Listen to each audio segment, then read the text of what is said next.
कुछ लोग किस्मत के भरोसे बैठे रह गए, तो कुछ लोग मेहनत से मुकद्दर लिख गए। फर्क सिर्फ सोच का था, वो बहाने गिनते रह गए, ये मंजिल चुनते रह गए। आइए, जैसा कि आपने देखा है, मैं पहले बता दूं कि मेरे चैनल पर जो भी वीडियो आता है, चाहे जिस टॉपिक का ले लो आप, एकदम यूनिक रहता है। आपके पूरे यूट्यूब चैनल पर कहीं नहीं मिलेगा, किसी भी चैनल पर नहीं मिलेगा ऐसा वीडियो। एक बार आपने फुल वॉच कर लिया तो आप समझ जाइए, इस चैनल का दीवाने हो जाइएगा। एक बार फुल वॉच करके देखिए। हमने प्रीवियस वीडियो जो दिया था वो द्विघात समीकरण का इंट्रोडक्शन वाली वीडियो था, और ये जो मैं दे रहा हूँ ये आपका एक्सरसाइज 4.1 का सॉल्यूशन है। तो आइए हम लेट ना करते हुए अपने टॉपिक का स्टार्ट करते हैं। टॉपिक आपका आ रहा है क्लास 10 बिहार बोर्ड एग्जामिनेशन 2027 में जो भी बच्चे प्रिपेयर बोर्ड एग्जाम में शामिल होने वाले हैं, अटेंड करने वाले हैं, उन बच्चों के लिए बहुत ही बेहतरीन वीडियो है। जैसा कि मैं बता दूं, गणित है, इसको इंग्लिश में मैथ्स कहा जाता है। चैप्टर 4 है, द्विघात समीकरण हिंदी में कहा जाता है, इंग्लिश में इसे क्वाड्रेटिक इक्वेशन कहा जाता है। ठीक है, एक्सरसाइज 4.1 है, जैसा कि मैंने टॉपिक बताया था। और यहां पर आपको पहला क्वेश्चन है एक्सरसाइज 4.1 का, कह रहा है जांच कीजिए कि क्या निम्न द्विघात समीकरण है। तो सबसे पहले बात आपको यह करना है, द्विघात समीकरण का हम उसमें व्यापक रूप बताए हैं, उसको जाकर के आप देखें तो बेहतरीन और समझोगे। चलो वैसे मैं देख लेता हूं द्विघात समीकरण का व्यापक रूप क्या होता है। जैसे मान लो हम यहां पर आपको बता दें, ये जो होता है ax² plus bx plus c is equal to 0 होता है, जहां पे a, b और c जो होगा आपका वो क्या होगा, वह कोई नंबर होगा। ठीक है ना, c जो होगा वास्तविक संख्या होगा। क्या होगा भाई, वास्तविक संख्या होगा। ठीक है, वास्तविक संख्या होगा। अब आपको वास्तविक संख्या के जगह पे 1, 2, 3, 4 कुछ भी हो सकता है, √3 भी हो सकता है। तो आइए हम पहला क्वेश्चन का शुरुआत करते हैं। यहां पर है x प्लस 1 का होल स्क्वायर। ठीक है जी, a प्लस बी का जो होल स्क्वायर होता है, a प्लस बी का होल स्क्वायर होता है a² plus b² plus 2ab। ठीक है ना, तो a के जगह पर आप देख सकते हैं, अगर चाहें तो यहां से हम इसको सब्स्टिट्यूट कर सकते हैं, इस जगह से हम फॉर्मूला में कंपैरिजन करके इसको बना सकते हैं। ठीक है ना, तो आप यहां पर देख लो बेटा, यहां पे ये हो जाएगा a प्लस बी का whole square is equal to a² plus b² plus 2ab। अगर मैं बात करूं तो a के जगह पर आपका x है और b के जगह पे आपका 1 है। ठीक है ना जी, अब वहां से आप क्या करो, ये x है तो a² देख लो आपका, ये हो जाएगा x², b² है तो b के जगह पे 1 है तो 1 का स्क्वायर हो जाएगा। फिर 2ab है तो 2ab 2 into x into 1, right. अब इसको आप मल्टीप्लाई कर दो डायरेक्ट, यानी 2 को x में मल्टीप्लाई किया 2x हो जाएगा, 2 को 3 में आपने मल्टीप्लाई किया 6 हो जाएगा। ठीक है, इसको एक स्टेप आगे और ले जाओ, ये हो जाएगा x², ये दोनों को मल्टीप्लाई करोगे 2 गुने x गुने 1 तो ये हो जाएगा आपका 2x। ठीक है, और ये हो जाएगा प्लस 1, और इसको आप इधर ले लो तो ये हो जाएगा माइनस 2x और ये हो जाएगा प्लस 6 इज इक्वल टू 0। तो आप देखोगे minus 2x plus 2x cancel हो जाएगा जी, और ये प्लस 1 और प्लस 6 तो ये हो जाएगा x² plus 7 is equal to 0। ये आपका द्विघात समीकरण है। अब यहां पर बात करोगे कि सर जी आपने बताया द्विघात समीकरण का व्यापक रूप ax² plus bx plus c is equal to 0 होता है। यहां पर तो आया है ax² प्लस c, तो हाँ जी मैंने बताया है, उसमें आप जाकर के देखिए, द्विघात समीकरण में मैंने बताया है कि द्विघात समीकरण दो प्रकार के होते हैं, जिसमें b इज इक्वल टू 0 हो और जिसमें b is not equal to 0 हो। तो यहाँ पर b इज इक्वल टू 0 आ चुका है, आप लिख सकते हैं यह द्विघात समीकरण है, यह द्विघात समीकरण है। ठीक है जी, यह द्विघात समीकरण है। चलिए अब हम आगे की बात करते हैं। अगला क्वेश्चन जो है आपका सेकंड नंबर, ये देख लो सेकंड नंबर क्या कह रहा है, डायरेक्ट आप इसे लिख लो x² minus 2x is equal to, minus है और यहाँ पे +3 है, इसको आप मल्टीप्लाई करोगे -6 हो जाएगा, और इसको मल्टीप्लाई करोगे +2x हो जाएगा। इस दोनों को आप इधर ले आओगे। जैसा कि आप जानते हो बराबर के इधर उधर करते हैं तो साइन चेंज हो जाता है। तो आपका ये +2x है, इधर आएगा तो -2x हो जाएगा। x² -2x ये तो ऑलरेडी है, अब ये आप इधर लाओगे तो -2x हो जाएगा, और ये -6 है, इधर ले आओगे तो +6 हो जाएगा, इज इक्वल टू 0 हो जाएगा। अब आप देख सकते हो यहाँ पे x² -2x तो -4x हो जाएगा, और ये +6 इज इक्वल टू 0 हो जाएगा। अब यहाँ पर बात ये समझना है, आप इसको देख लो, ax² + bx + c is equal to 0 के फॉर्म में आ रहा है। इसका मतलब ये द्विघात समीकरण है। तो आप यहाँ पर लिख दोगे यह द्विघात समीकरण है। तो आप लिख सकते हैं यह द्विघात समीकरण है।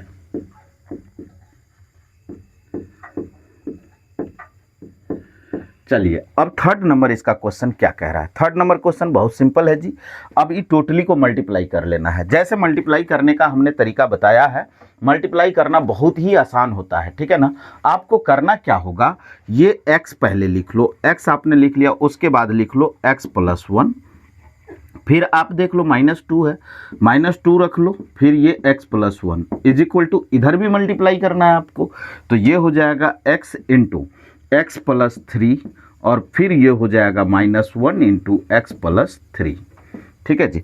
इसको मल्टीप्लाई करोगे तो ये हो जाएगा x², फिर इसमें मल्टीप्लाई कर लो +x, फिर यहाँ पे मल्टीप्लाई करोगे -2x, फिर ये -2 इज इक्वल टू, इसको मल्टीप्लाई कर लो x² + 3x हो जाएगा, फिर इसको मल्टीप्लाई कर लो -x हो जाएगा, फिर इसको मल्टीप्लाई करोगे -3 हो जाएगा, चूंकि प्लस माइनस माइनस होता है।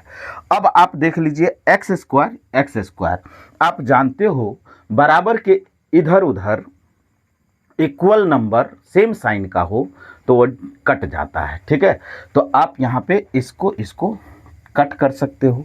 अब बात यहाँ पे आता है, इन दोनों को ऐड करोगे, यानी एक +x एक -x, तो ये हो जाएगा -x, और ये हो जाएगा -2, फिर इधर कर लो, इन सारे को इधर कर लो, 3x में से -x घटाओगे तो आपका 2x आ जाएगा, और 2x को इधर करोगे तो -2x, और ये -3 है तो +3 इज इक्वल टू 0 हो जाएगा।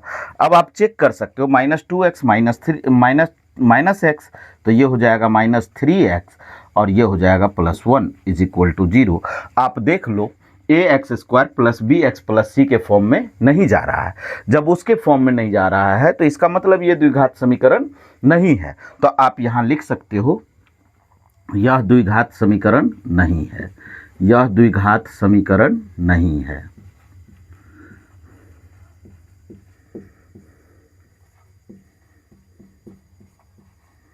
चलिए अब हम देख लेते हैं ये 4 नंबर क्वेश्चन को, एकदम उसी के तरह है, इसको मल्टीप्लाई करना है तो मल्टीप्लाई कर लीजिए।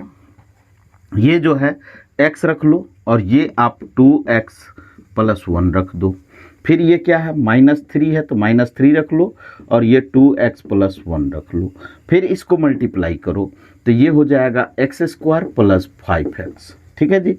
अब इसको मल्टीप्लाई करने के बाद उस सारे नंबर को इधर कर लेते हैं, तो यहाँ पर ये हो जाएगा 2x² + x, और फिर ये माइनस है, प्लस माइनस माइनस हो जाएगा 6x - 3, ठीक है जी, और is equal to x² + 5x।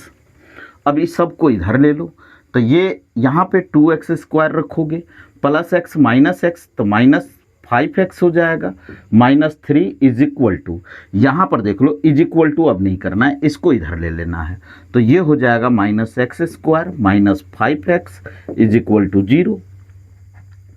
2x² में से आप x² घटा लो तो ये हो जाएगा x², और फिर यहाँ पर देखो 5x दोनों नेगेटिव साइन है, तो ये हो जाएगा -10x, और ये हो जाएगा -3 इज इक्वल टू 0।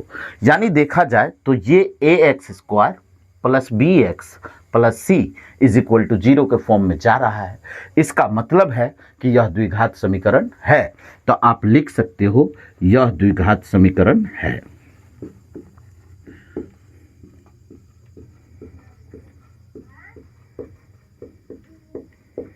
ठीक है, अब आगे देखते हैं। 5 नंबर क्वेश्चन है और ये 5 नंबर क्वेश्चन बिल्कुल सेम है। वैसे तो सारे क्वेश्चन आप लोग बना लोगे जैसा कि हमने बता दिया है, लेकिन फुल सॉल्यूशन है तो बताना तो पड़ेगा। आइए देख लेते हैं इसको। आपको सिंपल मल्टीप्लाई करना है, तो यहाँ पे लिखना है 2x इंटू ये x माइनस 3, फिर ये आपको लिख लेना है -1 और x माइनस 3, ठीक है जी। फिर यहाँ पर x इंटू एक्स माइनस 1 और फिर ये +5 है तो लिख लो x माइनस 1, ठीक है जी। अब इसको आप मल्टीप्लाई करोगे तो ये हो जाएगा 2x स्क्वायर और फिर इसमें मल्टीप्लाई करोगे तो -6x हो जाएगा, क्योंकि 2 3 जा 6 हो जाता है। फिर यहाँ पे करोगे -x हो जाएगा और इसमें मल्टीप्लाई कर लो तो +3 हो जाएगा। क्लियर। अब इसको आप मल्टीप्लाई करोगे तो ये हो जाएगा x स्क्वायर माइनस एक्स, फिर इसको आप मल्टीप्लाई करोगे तो ये हो जाएगा 5x माइनस 5। क्लियर। अब आप देख सकते हैं सारे नंबर को इधर कर देना है, लेकिन जोड़ने के साथ, ठीक है ना। इसका जो ऑपरेशन है वो ऑपरेशन करने के बाद इधर कर लो। तो हम देखते हैं ये हो जाएगा 2x स्क्वायर और -6x माइनस एक्स, तो ये हो जाएगा -7x और ये होता है +3, तो +3 रख लो। इज इक्वल टू की बात हटाओ, इधर कर लेते हैं -x square plus 5x minus x, तो आप घटाओगे तो क्या हो जाएगा भाई मेरे, प्लस का 4x हो जाएगा और साइड चेंज कर रहे हो तो आप माइनस हो जाएगा, तो यहाँ पर आ जाएगा -4x और ये आपका -5 है तो ये हो जाएगा +5 इज इक्वल टू 0। अब आप देख सकते हैं 2x स्क्वायर में से एक x स्क्वायर घटा लेना है, तो 2x स्क्वायर में से एगो x स्क्वायर घटाओगे तो यहाँ पे बच जाएगा x स्क्वायर, ये -7x है और ये -4x है, तो -7x माइनस 4x यानी -11x हो जाएगा। फिर आपका +3 और +5 है तो ये हो जाएगा +8 इज इक्वल टू 0। आप देख सकते हैं कि यह जो है ax square plus bx plus c is equal to 0 के फॉर्म में जा रहा है। इसका मतलब यह द्विघात समीकरण है, तो आप लिख सकते हैं यह द्विघात समीकरण है।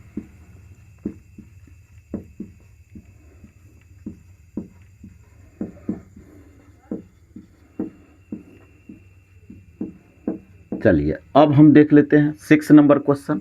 6 नंबर क्वेश्चन इधर तो अलजेब्रिक लिखा हुआ है, अलजेब्रिक एक्सप्रेशन या बीजीय व्यंजक आप कह सकते हैं, लिखा हुआ है तो इसको लिख लोगे और लिखने के बाद वो a माइनस बी का होल स्क्वायर पे जा रहा है, तो a माइनस बी के होल स्क्वायर पर उसको क्या करना है, आपको विस्तार कर देना है। तो आप आइए यहाँ पर देख लो एक्स स्क्वायर प्लस 3x और ये +1 is equal to X square plus B square A square plus B square -2ab, तो आपका ये हो जाएगा +4 -2ab तो -4x हो जाएगा, ठीक है जी।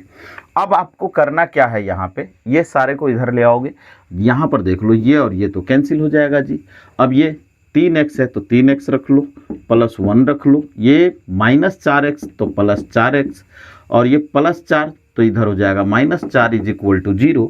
अब 4x 3x कितना हो जाएगा जी, 7x हो जाएगा। अब ये हो जाएगा -3 इज इक्वल टू 0। आप देख सकते हो यह द्विघात समीकरण नहीं है। क्यों नहीं है भाई, क्योंकि ax square plus bx plus C is equal to 0 के फॉर्म में नहीं जा रहा है। जब नहीं जाएगा तो यह द्विघात समीकरण नहीं होगा, तो आप यहाँ लिख सकते हैं यह द्विघात समीकरण नहीं है, यह द्विघात समीकरण नहीं है।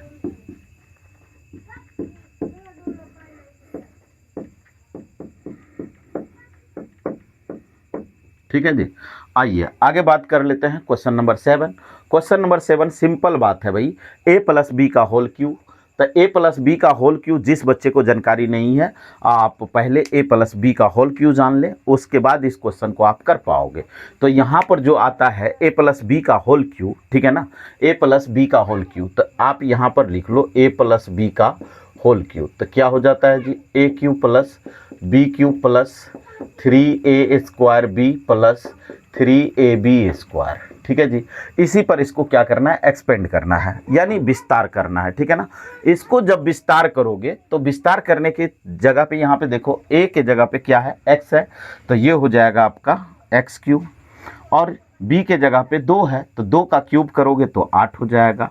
फिर आ जाता है 3a स्क्वायर b, तो यहाँ पे 3 कर लो, a स्क्वायर के जगह पे x स्क्वायर, b के जगह पे 2 हो जाएगा। फिर आ जाता है प्लस 3ab स्क्वायर, तो 3 a के जगह पर x और b स्क्वायर के जगह पे 4 हो जाएगा। ठीक है जी। अब आपको यहाँ पर मल्टीप्लाई करोगे 2x और x स्क्वायर तो 2x क्यूब आ जाएगा, और इसमें करोगे तो -2x आ जाएगा। ठीक है। अब आपको करना क्या है कि ये x क्यूब तो ऐसे ही लिख लेना है, 3x स्क्वायर। ठीक है जी। तो आपको यहाँ पे रखना है 3 दूना 6x स्क्वायर। ठीक है। और फिर आपको ये लिख लेना है 4 तिया 12x, और ये जो है आपका +8 हो जाएगा। ठीक है। और फिर ये आपका -2x क्यूब और ये +2x हो जाएगा। ठीक है जी। इज इक्वल टू 0 हो जाएगा। अब आप देखोगे x क्यू में से 2x घटाओगे -x क्यू हो जाएगा। 6x स्क्वायर एक लौता है तो आप इसको अलग लिख लो, 6x स्क्वायर 12x +2x आपका कितना हो जाएगा, 14x हो जाएगा। 8 तो सिंगल है 8 तो +8 इज इक्वल टू 0। आप देख सकते हो यहाँ पर यह भी एक्सप्रेशन या यह भी बीजीय व्यंजक आपका किसके फॉर्म में नहीं जा रहा है, ax स्क्वायर + bx + c के फॉर्म में नहीं जा रहा है। जब इसके फॉर्म में नहीं जाएगा तो इसका मतलब है कि यह द्विघात समीकरण नहीं है। तो आप लिख सकते हैं यह द्विघात समीकरण नहीं है, यह द्विघात समीकरण नहीं है।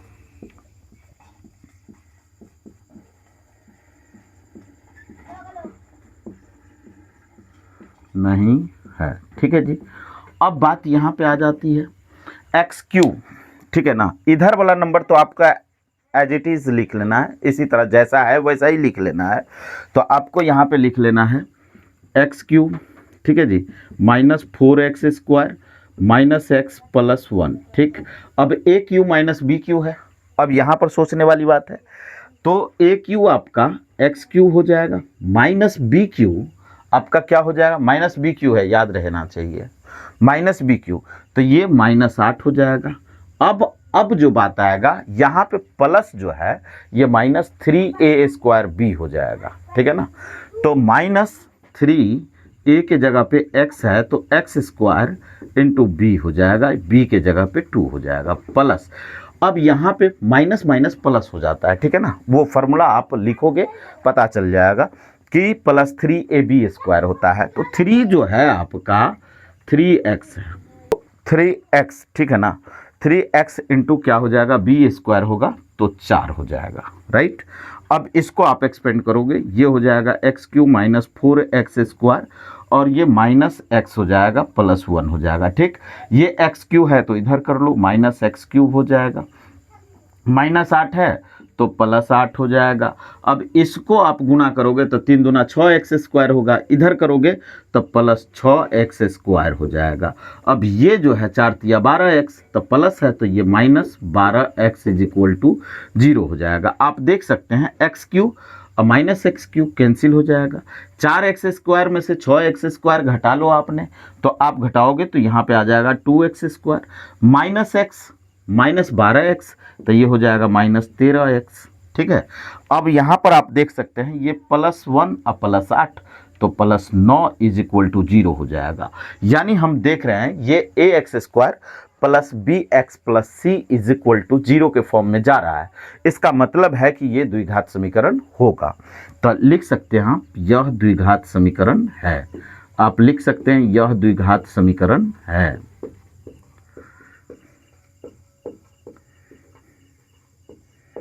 ठीक है जी। रात भर जागने वालों का सवेरा भी खास होता है। रात भर जागने वालों का सवेरा भी खास होता है। जो मेहनत पर विश्वास रखते हैं उनके हाथों में इतिहास होता है। तो आइए वर्ड प्रॉब्लम क्वेश्चन है। इस वर्ड प्रॉब्लम क्वेश्चन में हम ज़्यादातर बच्चों को देखते हैं, प्रॉब्लम क्या होता है, वह चीज़ों को समझ नहीं पाता है। क्वेश्चन हमें क्या कह रहा है इनको समझ नहीं पाता है। ठीक है ना। इसी को समझाने के लिए हम थोड़ा वीडियो को लॉन्ग कर सकते हैं, इसके लिए कोई प्रॉब्लम नहीं है, लेकिन आपको समझ में आएगा। ठीक है। आइए तो देखते हैं यहाँ पे क्या कह रहा है। एक आयताकार भूखंड का क्षेत्रफल 528 मीटर स्क्वायर है। क्षेत्र की लंबाई दुगुने से एक अधिक है क्षेत्र की लंबाई यानी चौड़ाई से। ठीक है ना जी, यहां पर छूट गया है, याद रखिएगा। ठीक है ना, चौड़ाई के दुगुने से, ठीक है, चौड़ाई के दुगुने से एक अधिक है। हमें भूखंड की लंबाई चौड़ाई ज्ञात करनी है। तो याद रखिएगा 2 नंबर क्वेश्चन है। 2 नंबर क्वेश्चन में कह रहा है, आप लोग बुक में देखिएगा कि निम्न परिस्थितियों में केवल द्विघात समीकरण प्राप्त कीजिए। ठीक है ना, तो सबसे पहले आपको यह चेक करना है कौन किस पर डिपेंडेड है। ठीक है ना, कौन किस पर डिपेंडेड है। तो आपको दिख रहा है लंबाई चौड़ाई पर डिपेंडेड है। अगर चौड़ाई मान लो 4 है, मान लो चौड़ाई अगर 4 है तो इसका मतलब लंबाई आप आसानी से निकाल सकते हो, क्योंकि चौड़ाई में 2 से गुना कर दो, उसमें 1 जोड़ दो। तो 4 में आपने 2 जोड़ा तो 8 हो जाएगा और 1 जोड़ा तो 9 हो जाएगा। यानी चौड़ाई अगर 4 है तो लंबाई 9 है। सिंपल इसी चीजों को आपको बीजीय फॉर्म में लिखना है और उसको द्विघात समीकरण बना लेना है। तो आइए हम बनाते हैं। यहां पर आता है, आप सीधी सी बात लिखोगे, माना कि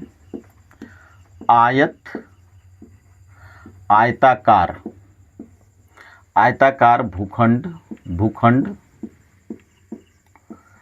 की चौड़ाई बराबर x हो जाएगा। ठीक है जी, तो लंबाई कितना हो जाएगा जी, बताइए। लंबाई अभी मैंने बताया कि लंबाई ज्ञात करने के लिए आपको क्या करना पड़ेगा, इसमें 2 से गुना करना पड़ेगा और 1 जोड़ना पड़ेगा। तो यहां पर हो जाएगा 2x + 1। ठीक है जी, अब कह रहा है कि आप समीकरण ज्ञात कीजिए। तो क्षेत्रफल क्या होता है आप लोगों को पता है। आयताकार कोई भी भूखंड हो या कोई भी आयत हो तो आयत का क्षेत्रफल क्या होता है, लंबाई गुणे चौड़ाई होता है। लंबाई गुणे चौड़ाई होता है। तो लंबाई गुणे चौड़ाई तो हमने लिख दिया और आपको पता है यहां पर क्षेत्रफल दिया गया है 528 मीटर स्क्वायर। तो आप यहां पर लिखोगे लंबाई गुणे चौड़ाई, तो 2x + 1 × x = 528। ठीक है जी, अब इसको गुना कर लो। तो गुना करोगे तो इसको x को 2x से गुना करो तो 2x² + 1, तो 1 को x से गुना करो तो +x हो जाएगा। ई 528 है, इसको इधर कर लो तो -528 = 0। यही आपका क्या हो जाएगा, आंसर हो जाएगा। यानी चीजों को समझना है। जैसे ही आपने इस वर्ड को समझ लिया ना, आपको क्या कह रहा है आप आसानी से कर सकते हो। अब यहां पर कह रहा है, थोड़ा सा हमने क्वेश्चन में मिस कर दिया। यहां पर था 2 क्रमागत धनात्मक पूर्णांकों का गुणनफल। ठीक है ना, यहां पे हो जाएगा पूर्णांकों और यहां पर हो जाएगा क्रमागत। ठीक, क्रमागत। अब बेटा यहां पे ये समझना है क्रमागत क्या होता है। तो क्रम से आने वाले पूर्णांक, तो क्रम से आने, जैसे मान लो 1 आपने लिया तो 1 के ठीक बाद कौन आएगा, तो 2 आएगा। 2 के बाद कौन आएगा, 3 आएगा। 3 के बाद कौन आएगा, 4 आएगा। तो इस तरह से आप चेक करते हैं। तो 1 ऐड करने पर उसका अगला पूर्णांक आता है। तो यहां पर आपको मानना है, क्या मानना है जी, माना 2 धनात्मक पूर्णांक। ठीक है ना, माना क्रमागत 2 धनात्मक पूर्णांक, 2 धनात्मक पूर्णांक बराबर क्या हो जाएगा जी, जरा बताना। एक x हो जाएगा और दूसरा x + 1 हो जाएगा। इन दोनों का गुणनफल कितना है, 306 है। तो बिल्कुल आसान है जी, x × x + 1 = 306। अब इसको गुना कर लो तो x² + x। अब ये 306 इधर है, बराबर के इधर है, यानी राइट साइड में है। अब इसको आप कहां ले आओगे, लेफ्ट साइड में ले आओगे। जैसे ही लेफ्ट साइड में ले आओगे तो ये माइनस हो जाएगा। तो ये हो जाएगा -306 = 0। ठीक है, अब देखिए अगला क्वेश्चन है। अगर आप लोगों को जिस टॉपिक में भी प्रॉब्लम है उस टॉपिक का नाम आप मेंशन करें, उस टॉपिक का वीडियो मैं बहुत जल्द अपलोड कर दूं। रोहन की मां उससे 26 वर्ष बड़ी है। उनके आयु का गुणनफल अब से 3 वर्ष पश्चात 360 हो जाएगा। हमें रोहन और उसके माँ की आयु ज्ञात करनी है, ठीक है ना। तो इस कंडीशन में द्विघात समीकरण क्या बनेंगे? जैसा कि मैंने कहा था, रोहन की माँ उससे 26 वर्ष बड़ी है। किसी तरह से अगर रोहन के माँ का आयु रोहन का आयु ज्ञात कर लेते हैं तो रोहन के माँ का भी आयु ज्ञात हो जाएगा। क्योंकि रोहन का आयु अगर हम मान लेते हैं तो रोहन के आयु में 26 वर्ष ऐड कर देंगे, 26 वर्ष बड़ी हो जाएगी। अब वही तो करना है। तो आपको यहाँ पर लिखना है, माना कि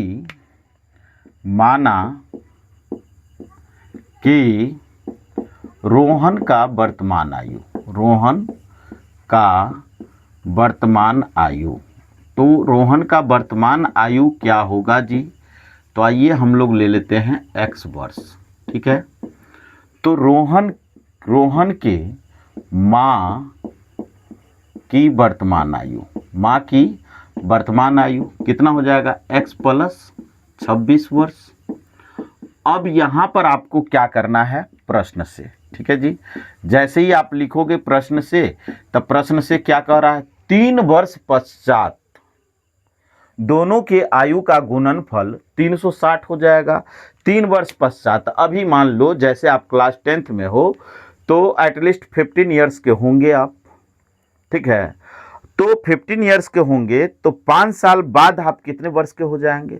तो 15 ईयर्स में आपने क्या किया? 5 साल आपने ऐड किया तो 20 वर्ष हो गया। तो इस तरह से जब 3 साल बाद कहा जा रहा है तो रोहन के माँ के लिए भी 3 साल बाद होगा और रोहन के लिए भी 3 साल बाद होगा। तो रोहन के आयु में भी 3 साल जोड़ा जाएगा और रोहन के माँ के आयु में भी 3 साल जोड़ा जाएगा। उसके बाद इन दोनों का गुणा किया जाएगा तो 360 हो जाएगा। आइए यहाँ पर हम देख लेते हैं। रोहन का आयु ये है तो x प्लस 3 हो जाएगा और रोहन के माँ की आयु ये है तो x प्लस 26 प्लस 3 हो जाएगा बराबर। अब इसका गुणनफल कितना हो जाएगा? 360 हो जाएगा, ठीक है जी। अब आपको करना क्या है? इसको उठा करके यहाँ पर ले लीजिए, ठीक है। इसको पहले कष्ट घेर लो, इसको उठा करके यहाँ से यहाँ ले लीजिए।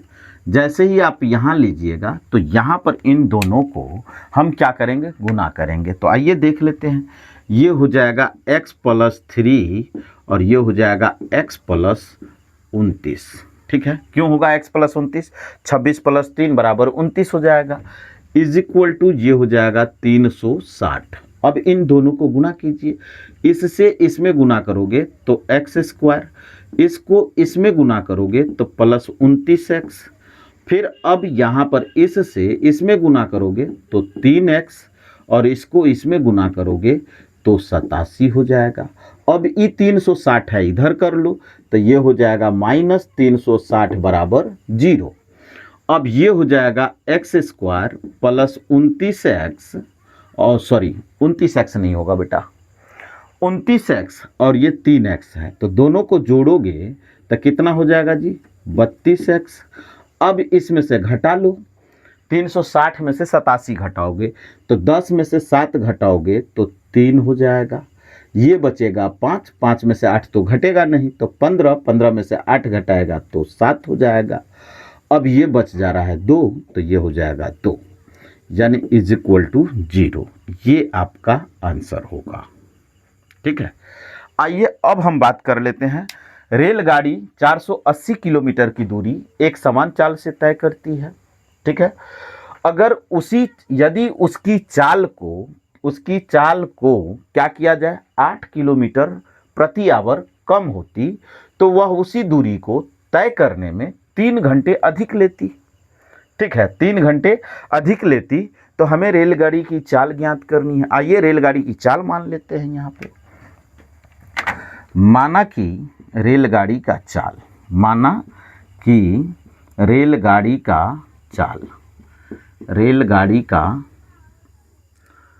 चाल बराबर कितना हो जाएगा जी?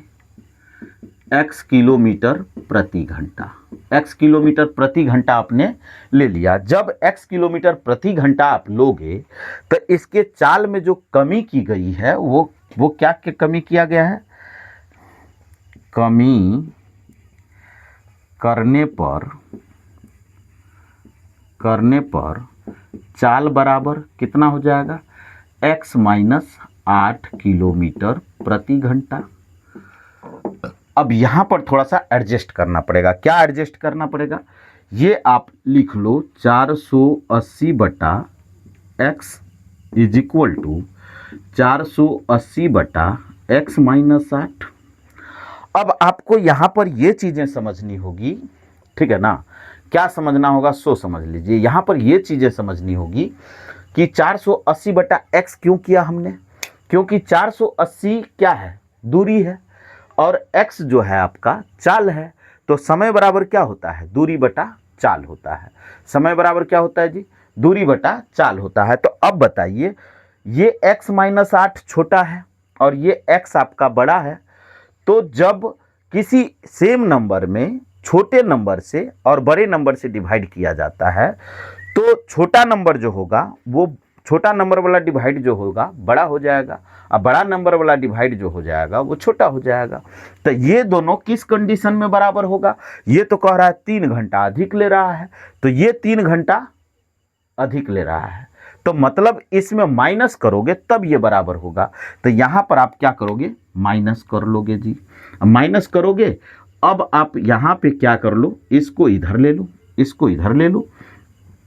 तो 480 बटा x माइनस कितना हो जाएगा, 480 बटा x माइनस 8 बराबर -3। दोनों का एलसीएम ले लो, तो x इंटू एक्स माइनस 8। अब यहाँ पर आप करोगे तो 480 इंटू ये x से x कट जाएगा, यहाँ पे आ जाएगा x minus 8 minus 480 x is equal to -3।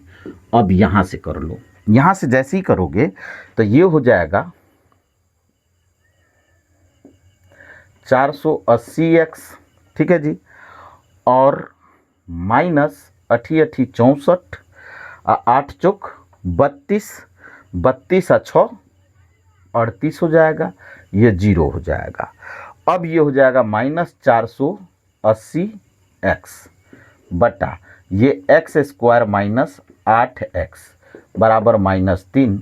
अब इसको और इसको काट लो, बाई क्रॉस मल्टीप्लिकेशन करो, इसको इसमें करोगे तो -3x square minus plus 24x is equal to ये कितना हो जाएगा जी, -38 40, ठीक है। इसको आप इधर कर लो या ई सब को इधर कर लो, तो ई सब को इधर करोगे तो ये +3x स्क्वायर माइनस 24x, और ये कितना है जी, ये है माइनस, तो -38 40 बराबर 0 हो जाएगा। ऐसे तो यही द्विघात समीकरण आ जाएगा, लेकिन आप चाहें तो इसको कॉमन लेकर के छोटा कर सकते हैं। तो कॉमन यानी 3 से इसमें डिवाइड करोगे तो x स्क्वायर, इसमें डिवाइड करोगे तो -8x, और इसमें डिवाइड करोगे तो 8 4 12 3 15, हाँ कट जाएगा। तो ये आप कर सकते हो 12 तिया 36, 12 तिया 36 12, और फिर ये आपका आ जाएगा अतिरिक्त 24, यानी 1280 इज इक्वल टू 0। ये आपका इक्वेशन आ जाएगा, ये आपका आंसर हो जाएगा, ठीक है जी। आज के लिए इतना ही, फिर हम मिलते हैं नेक्स्ट वीडियो में।